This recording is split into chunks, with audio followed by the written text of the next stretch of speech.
Bonjour, ici Stéphanie Dionne de l'École branchée.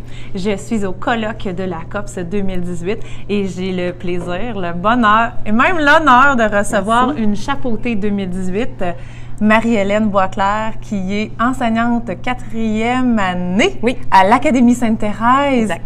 Félicitations! Merci! Écoute, Marie-Hélène, j'aimerais que tu me dises, qu'est-ce qui t'a inspiré durant toute ta pratique? Toute ma pratique. Bien, il y a un mot que tu as dit tout à l'heure quand on jasait qui définit pas mal ce que je suis.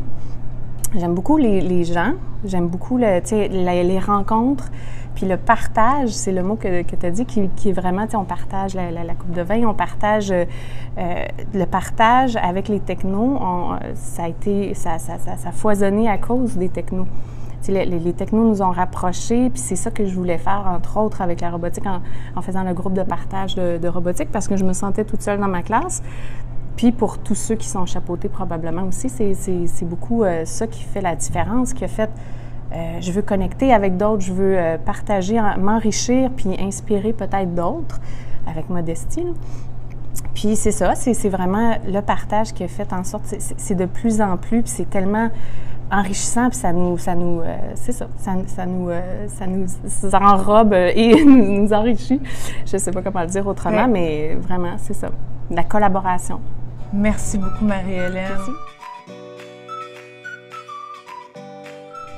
Et maintenant, j'ai le plaisir de vous présenter un deuxième chapeauté de cette grande soirée, M. Yvan Fortier, directeur du CEFER Bellechasse de la Commission scolaire Côte-du-Sud. Félicitations, Yvan! Écoute, Yvan, j'aimerais te donner l'occasion de partager ce qui t'a aussi inspiré dans ta pratique. Dans le fond, le prix Chapeau, pour moi, c'est une inspiration d'équipe. Au-delà de Yvan Fortier, qui est le directeur du CEFER de Bellechasse, c'est plus un projet rassembleur depuis le début, un projet de collaboration avec les intervenants, tant avec M. Carcenti de la chaire de recherche que tous les autres milieux scolaires avec lesquels on partage.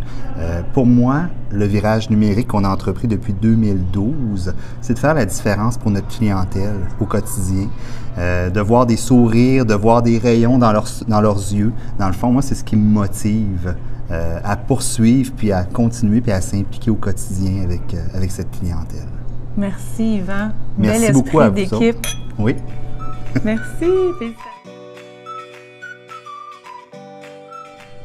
À présent, j'ai le bonheur de vous présenter le troisième chapeauté de cette belle soirée, M. Benoît Petit, qui est conseiller pédagogique Récit national, développement de la personne à la Commission scolaire Saint-Hyacinthe. Félicitations, Benoît.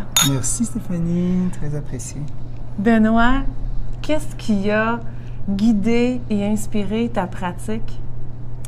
Moi, je dirais que ça va peut-être avoir l'air cliché, là, mais depuis aussi loin que je me souvienne, quand j'enseignais, même avant, c'est toujours l'humain qui m'a vraiment branché.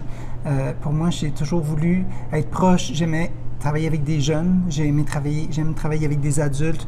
C'est la dimension humaine qui me touche le plus. Puis, dans ma façon de travailler, ce que je cherche toujours à faire, c'est de faire ce que je dis, d'être cohérent. Parce que j'ai tellement assisté à des formations dans le passé où des gens nous disaient, même à l'université, où on nous disait comment il fallait enseigner, comment il fallait, mais dans la pratique, ils ne le faisaient pas avec nous. Alors pour moi, ça m'a marqué et j'essaie le plus possible d'être cohérent. Puis quand on disait que je me mets en danger, c'est pas juste pour me mettre en danger, c'est pour être cohérent.